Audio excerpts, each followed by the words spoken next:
Does your calendar look like someone spilled Skittles all over it? You know, colorful, overwhelming, vaguely nauseating? Yeah, that's what doing everything yourself feels like. Here's the thing about delegation. Most people do it wrong. They feel overwhelmed, so they hand someone a random task. Maybe that person's not even qualified to do the thing, but they cross their fingers, give it a little bit of time, check in with them, get an excuse, give them a little bit more time. Now they're behind on deadlines, and they wonder why they're still drowning. Spoiler alert, delegation takes strategy. When every decision depends on you, growth stalls and you become the bottleneck. Trust me, I've been there. Calendar packed with meetings, text messages pinging constantly, the dogs barking in the background, and Amazon at your door. Honestly, I'm reading myself a little bit too well and it hurts. The point is that it felt like my business was running me and not the other way around.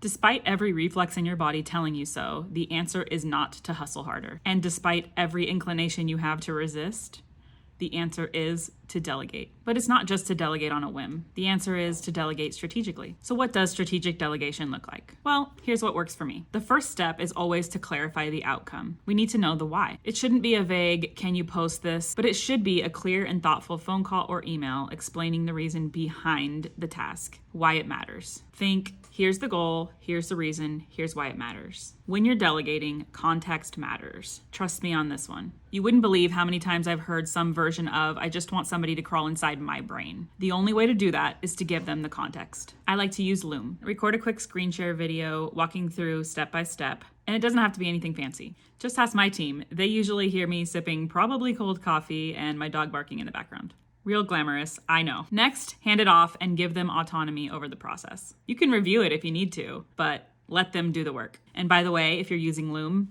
their AI features do this for you. You've got to let the person that you delegate to own the whole thing. And that means freedom to screw up included. By the way, Brittany, my content assistant, now handles our content repurposing from start to finish. I spent a month, which equals 2 content cycles for us, training her and providing feedback on the process while we worked on it. It was a little bit extra bumpy because of that, but together we developed processes to keep everything moving. And that's it. Schedule a regular check-in to make sure that they have access to you to get their questions answered, but no micromanaging. And this brings me to my favorite question. What would you do if you weren't tied up in every little detail? Think about that one.